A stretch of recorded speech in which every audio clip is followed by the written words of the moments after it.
Have you ever noticed that the more you open your heart to family, the more intricate the threads of your life can become? You begin with a simple desire for honesty, for closeness, for connection. Yet somehow, the more you share, the less peace you seem to find. It is a quiet truth many of us learn the hard way after 65. And it's not because our families don't love us. It is because love in all its forms is complicated. It arrives bundled with expectations, opinions, and a lifetime of emotions. And when you lay everything upon the table, you can invite reactions you never saw coming. I used to be a firm believer that complete honesty was the anchor that kept my family close. I truly did. I thought if I simply told them everything, it would be the ultimate show of trust. But over time, I came to understand something quietly powerful. Not every truth needs to be spoken. Not because it is shameful, but because the peace you find in this stage of life is a treasure worth protecting. It is a right you have earned after all you have lived through. So today, I want to talk with you, not to lecture, but simply to share, about 5 things I've learned are often better kept to oneself after 65. Not to be secretive, but to be wise. If you have ever felt drained after sharing too much, or found yourself in a conversation wishing you had held your tongue, then this message is for you. And if you are new here, welcome. We are building a kind, thoughtful space for those of us who want to live these next years with dignity, calm, and strength. Let's begin. The first of these is perhaps the most difficult: your exact financial situation. Now I know what you might be thinking. We've always been told to be transparent, to avoid surprises down the road. We believe that if we let our family know how much we've saved, how our affairs are structured, and what we plan to do with our money, we are protecting everyone from future confusion. That is what I used to think too. But here is the truth that often goes unspoken. The moment you pull back that financial curtain, the dynamic of your relationships begins to shift, sometimes subtly, sometimes all at once. Consider my friend, Martin. He is 81 now, a retired engineer who spent his life budgeting carefully and investing modestly. He's a soft-spoken man with a sharp mind and a warm heart. A few years ago, believing it would bring everyone peace of mind, Martin sat down with his 2 adult sons and shared everything: his bank statements, his pension, the deed to his house, and his plans for distributing the estate. He had even printed out spreadsheets to show how well he had managed his affairs. He expected a sense of relief, perhaps even gratitude. What he received instead was a barrage of questions. "Dad, why are you still living in such a big place? Shouldn't you sell and move into assisted living before something happens?" One son even suggested moving in to help manage the finances, just in case. It was all said with concern, with love. But over time, Martin began to feel hemmed in, as if every decision now required a committee's approval. And it didn't stop there. Once the numbers were known, every small expense seemed open to judgment. A vacation? Should you really be flying at your age? A new recliner? That seems awfully expensive, Dad.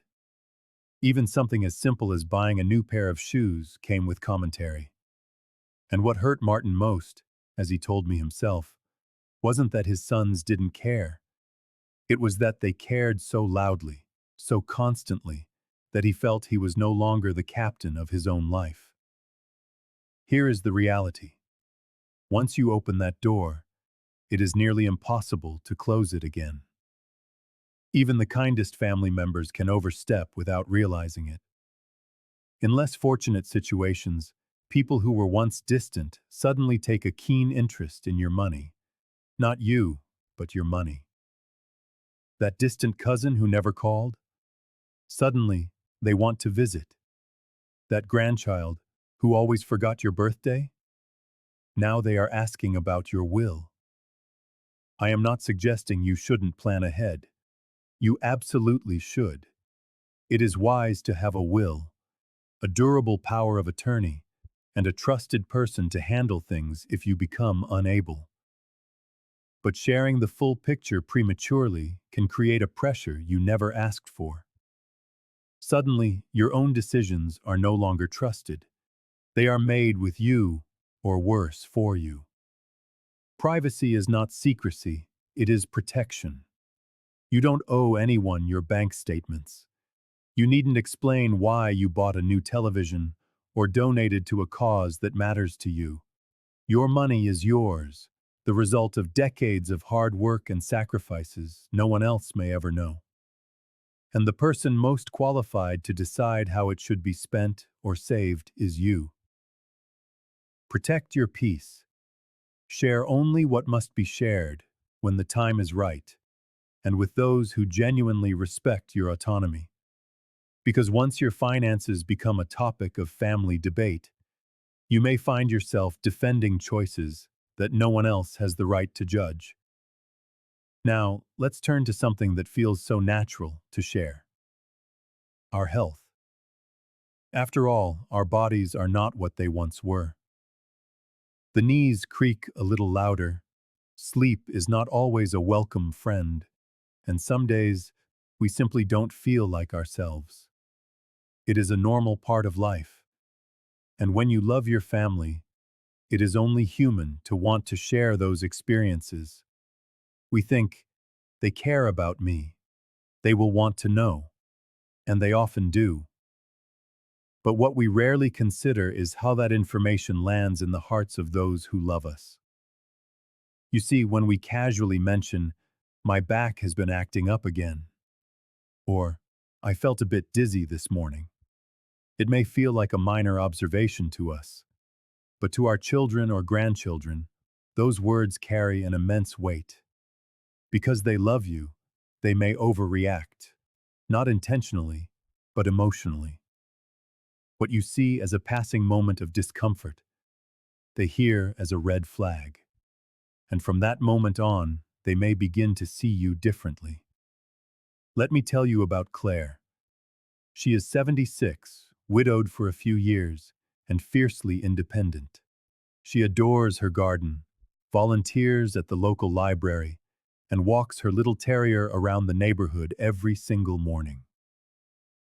One day, after a full weekend of yard work, she mentioned to her daughter over coffee that her shoulders were sore. Just that. A simple statement of fact.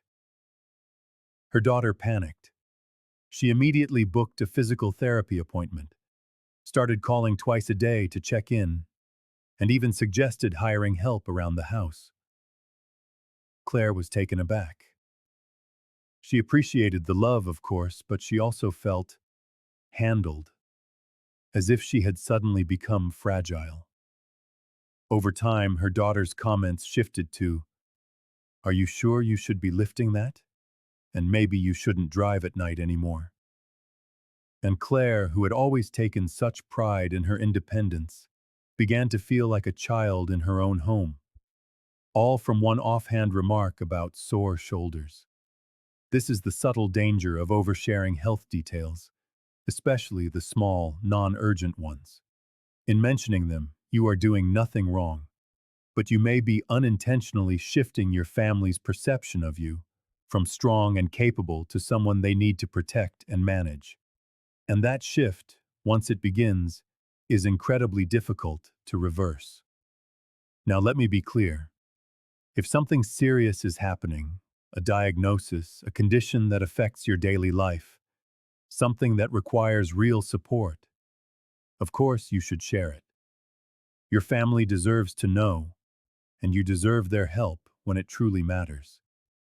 But every little twinge, every stiff joint, every sleepless night does not need to be broadcast. Think of it this way. Sharing every detail can create a narrative that no longer reflects who you are. You might feel perfectly fine most of the time, but your loved ones may begin to see you as declining faster than you truly are. This can lead to them making decisions for you, limiting your freedom, or hovering just a little too much. Over time, that can be exhausting, not just for you, but for your relationships. You have lived in your body long enough to know what is serious and what is not. You know the difference between a sign of aging and a genuine cause for concern. Trust that knowledge. You do not need to validate every cough or cramp with someone else's opinion. There is another angle to this as well: your emotional space. Constantly talking about minor ailments can make your life feel as if it's shrinking, as if everything is about what's wrong, what hurts, what's wearing down. That is not the story you want to tell. You are more than your aches and pains. You are a whole person, filled with wisdom, joy, routines, and quiet victories every single day. Do not let small discomforts dominate your narrative. This is not about suffering in silence or bottling things up. Not at all. Talk to your doctor. Keep track of your symptoms. Take care of yourself with intention. But when it comes to family, be thoughtful. Choose when and how you share, and ask yourself, am I sharing this to feel closer, or am I unintentionally giving away my independence? Because the truth is this: peace in your later years doesn't come from having everyone worry about you. It comes from knowing yourself well enough to decide what truly matters and when to speak. That isn't denial. That is dignity. Now, let us discuss something many of us have learned the hard way: wading into the turbulent waters of family conflicts. At this age, we have seen our fair share of arguments. We have watched children grow apart, siblings quarrel over money, and old grudges resurface over things we thought were long buried. As the elders of the family, we often feel a pull to step in, to offer advice, to smooth things over. But here is a lesson that comes only with experience. The more you say, the greater the risk you take. In matters of the family, silence is not weakness, it is wisdom. I'll give you an example from an old friend of mine, Miriam. She's 80 now, sharp as ever, and the kind of woman whose opinion people naturally seek. One afternoon, while visiting her daughter, she mentioned in the gentlest way possible that perhaps her 5-year-old grandson could start helping to tidy his toys. That was it. No lecture, no raised voice, just a soft suggestion. But her daughter did not take it that way. She grew quiet, a little cold. The calls became less frequent. The invitations stopped. Miriam, who had only meant to help, was left wondering how one sentence could create such a chasm. And sadly, that rift never fully healed. That is the danger of sharing your honest opinions in the middle of family matters, even in the most innocent-seeming situations. No matter how gently you phrase something, people hear it through the filter of their own emotions. Your words might feel like support to you, but to them, they can land as judgment, criticism, or taking sides. You try to help two adult children settle a disagreement, and suddenly, both feel you are playing favorites. You express concern about a daughter-in-law's parenting, and your son pulls away. You mention that one family member seems to borrow money, but never repay it. And just like that, you have become the one who stirs the pot. Even when your words are spoken from a place of love, people remember them, sometimes more than they remember the original issue. You may be trying to bring calm, but you could end up being the one they resent most when the dust finally settles. Why? Because once you speak up, they associate you with the conflict, not with the resolution. Over time, that can leave you feeling isolated. So what can you do instead? Here is the truth I have come to live by. You do not have to attend every argument you are invited to. You do not have to share your opinion just because you have one. You can love your family deeply without inserting yourself into every disagreement. You can be present without being pulled in. Sometimes, the most powerful words you can offer are, I trust you both to work this out. Or simply, I don't want to take sides, but I'm here if you need to talk. And then, let go. Let them grow. Let them stumble. Let them learn the way you did by figuring it out for themselves. Involvement might feel helpful in the moment, but in the long run, it rarely brings peace. What brings peace is protecting your own emotional well-being, becoming the calm eye of the storm, the quiet, steady presence that doesn't react to every wave. That doesn't mean you are uncaring. It means you have grown enough to know that not all battles require your participation. Your role, now more than ever, is to keep your heart steady, not just for them, but for you. You have earned the right to step back, to watch, to hope, and perhaps to pray, but not to be dragged into every fire. Because in this stage of life, peace is simply too precious to lose. Let's now talk about something much quieter than drama, but often heavier than any argument: our regrets. At this point in our lives, we all have them. Even the most content among us carry a few what ifs and I wish I hads. It is part of the human experience. You think about the opportunities not taken, the places you never saw, the moments that slipped through your fingers. And sometimes, these memories surface in conversations with our children and grandchildren. But here is something I have come to firmly believe. Not every regret needs to be spoken aloud, especially not in front of the people you love. Consider Norma. She is 79, a retired school teacher who raised 4 children while supporting her husband through years of illness. One afternoon, during a quiet walk with her youngest daughter, she sighed and said, "Sometimes I wish I hadn't let go of my dream to travel when I was younger." It was not meant to wound. It was just a thought, a flicker of reflection. But her daughter took it to heart. She later admitted that it made her feel as though her mother's sacrifices hadn't been worth it, that somehow she and her siblings had held her back, that the life and family they had built together wasn't enough. That is the delicate nature of regrets. What feels like honest reflection to us can feel like rejection to others. When you say, "I wish I had worked for longer," they may hear, "You were not enough to make me happy." When you say, "I should have moved to a different town," they may feel you were never truly content where they were raised. You are simply trying to express your humanity, but it is so easy for others to take it personally, even if that was never your intention. There is another side to this as well. The more we speak of our regrets, the more people may begin to see us as someone stuck in the past, rather than someone still living fully in the present.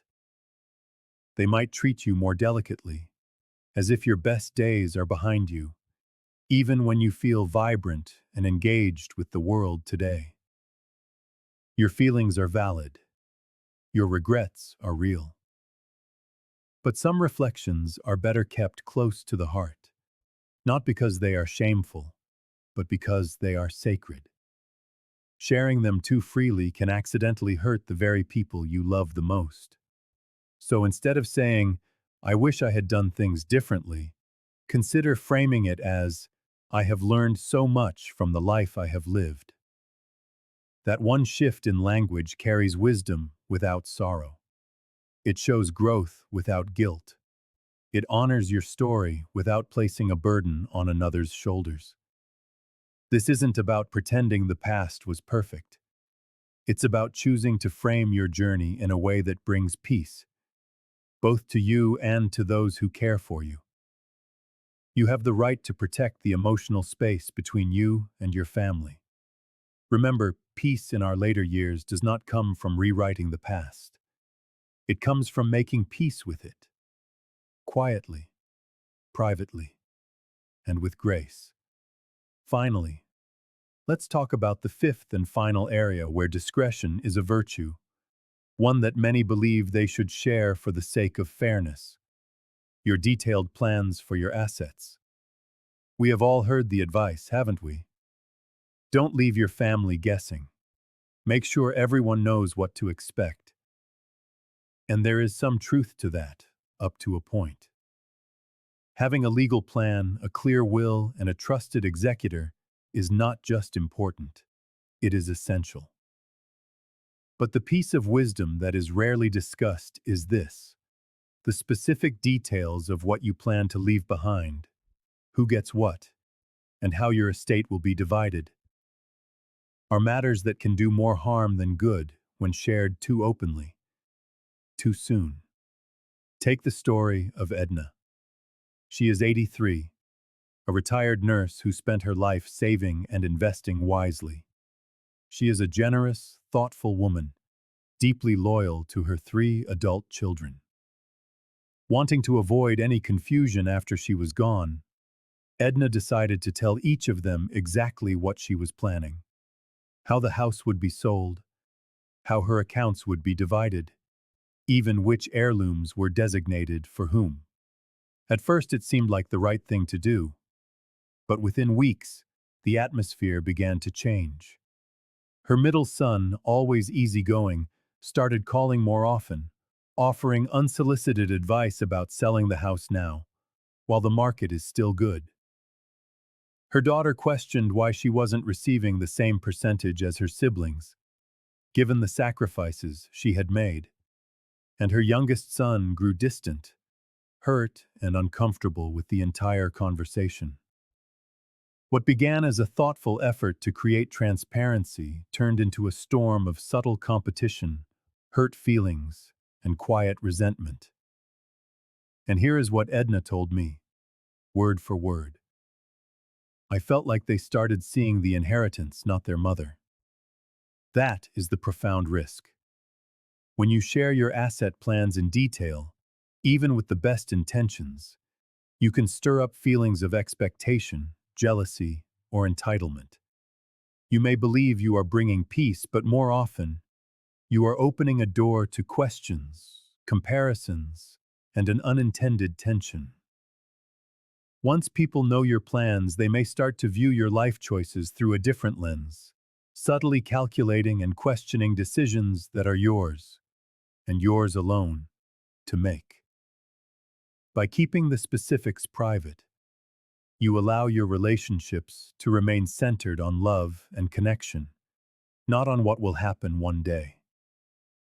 Your final wishes are for you to decide, to be revealed at the right time, preserving both your dignity and the harmony of your family until then.